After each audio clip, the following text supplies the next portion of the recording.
Hello everyone and welcome back to my channel Beauty of Language. So today in this video I'm going to explain, give you a short summary of the story The Cookie Lady by the author Philip K. Dick. Okay.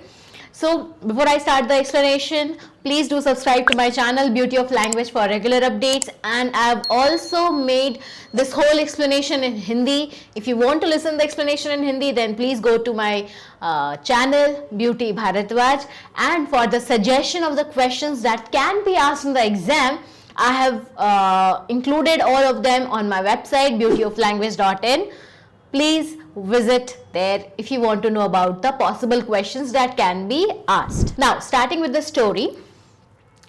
Now, the Cookie Lady, it is a story of a young boy whose name was Babar Surle, and about his visits to an old woman whose name was Mrs. Drew.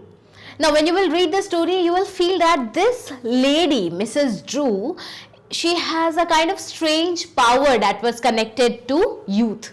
So the story begins with Babar walking to Mrs. Drew's house after his school, and even his friend Ernie, he teases him about visiting an old lady. He asks that going to visit that old lady again, but Babar doesn't answer him. He ignores him and goes ahead.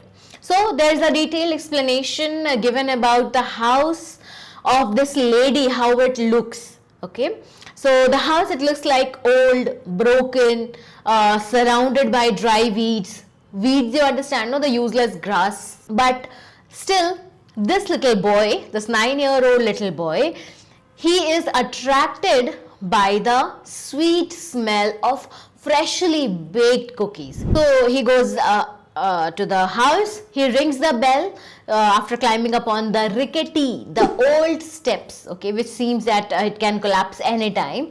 So Mrs. Drew, she comes and opens the door, very warmly welcomes him inside and offers him cookies on a blue plate, and along with that she also gives him cold milk. Just like any other child, he too eats them happily. So once he finishes eating the cookies, he starts looking around for more cookies.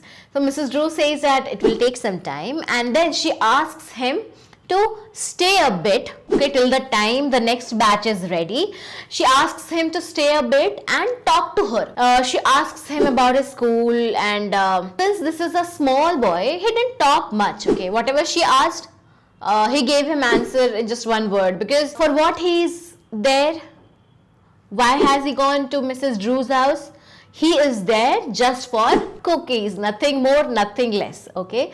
Now, he is completely concerned about just getting cookies from her, eating it, and then going back to the house, going back to his house. So the boy agrees that, okay, he will wait till the next batch is ready. And this old lady, she asks him to read for her, since says that she cannot read now due to her poor eyesight. So Babar says, okay. And he takes out his geography book, and Mrs. Drew, while he is doing all of things, Mrs. Drew, she watches him very closely. While she listens and observes the boy very closely, his wobbly cheeks moving as he reads, holding his finger next to the line, okay, she was sitting so close that there was only a table and a lamp between them. While he was reading, she sits back in the chair and thinks about the time when the boy used to come to her house for the delicious cookies. And this visiting thing has been taking place from over a month. We get to know about it from the story. This lady,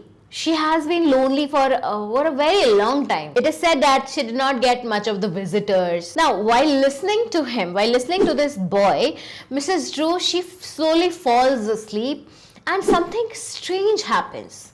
She starts becoming younger.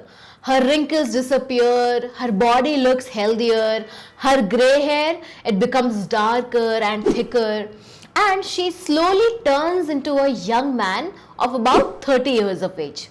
She feels warm, strong, and full of life again.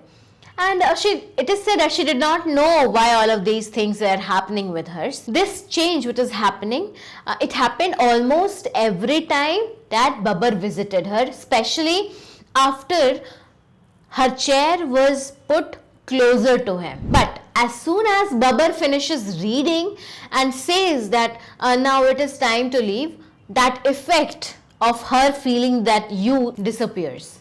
The warmth, it leaves Mrs. Drew's body and she suddenly feels weak and old again. So when she looks in the mirror, she again sees her wrinkled, tired body. She asks Babbar very softly, please come back again. Will you come back? So Babbar, he's a little boy, he agrees and takes the rest of the cookies. He stuffs them all in his pockets and then he leaves the house. Now when Babbar returns home, his parents, May and Ralph Surley, are very angry. They are very worried, just like any other parent.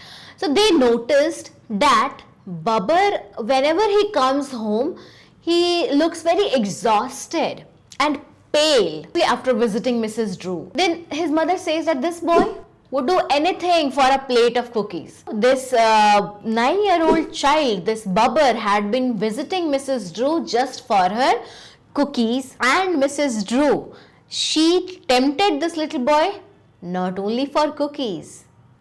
Yes, we'll get to know what else happens in his visits. Then his father, he strictly forbids him. Okay, he strictly restricts him from going to that lady's house. He says that that's some crazy old lady. You are not going to visit her again, because he believes that something is wrong after seeing his son going upstairs slowly, very weak, completely drained, exhausted, rubbing his head. So after some discussion, his mother, she allows Babbar to visit Mrs. Drew one last time, just to say goodbye politely, so that this will be the last time he will be visiting her.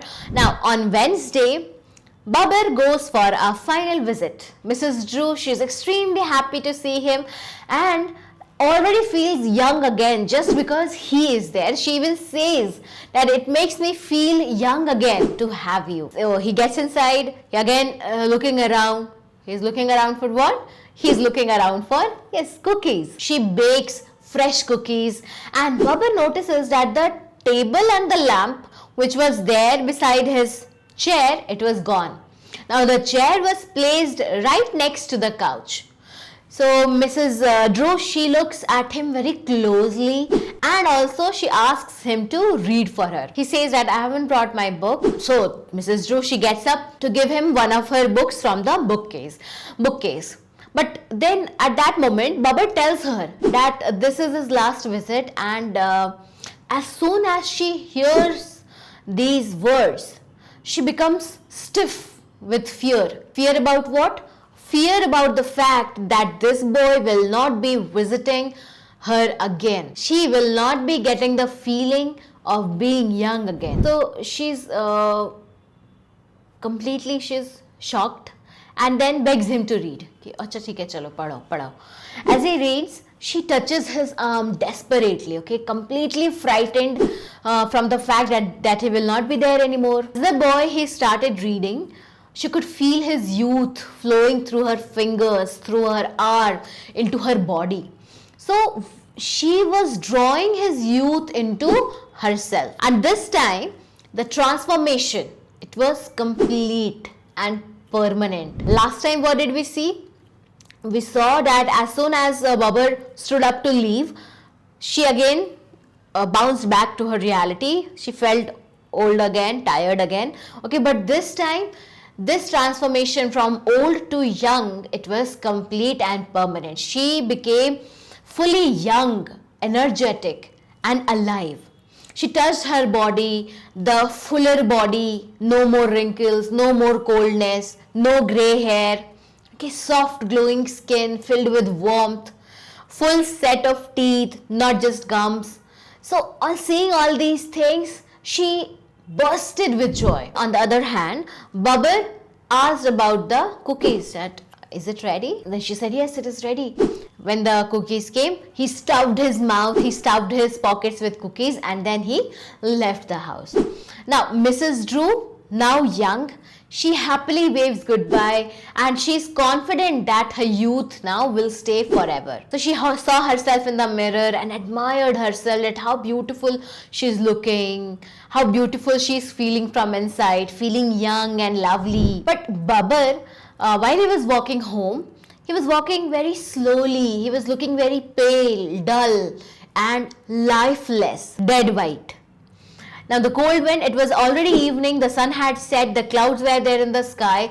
The cold wind, it started pushing against him and he felt extremely tired, extremely weak, more than he ever felt. So he wasn't even, he was feeling so weak that he wasn't even able to walk in the wind. The wind, it kept him pushing side by side. His head hurt.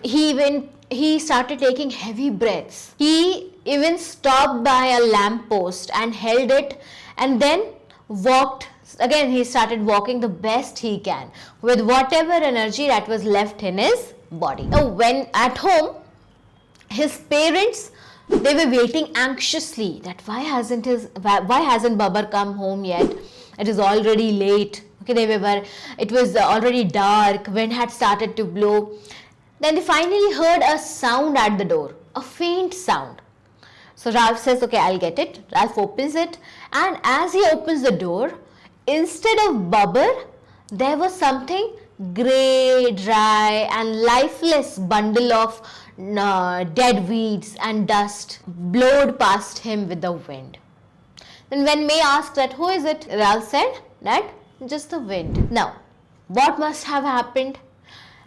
Mrs. Drew had completely drained Babar's youth and his life. There was nothing left behind. The dust at his gate, at Ralph and May's gate, the bundle of weeds, that was kind of symbol of Babar's presence. Only that was left of Babar. So that was all about the story. I hope that was easy to understand. I'll see you in my next video with a summary of another story from Prism IISc syllabus. If you have any queries, any suggestions, any questions, do ask me in the comments below. Till then, bye bye. Take care.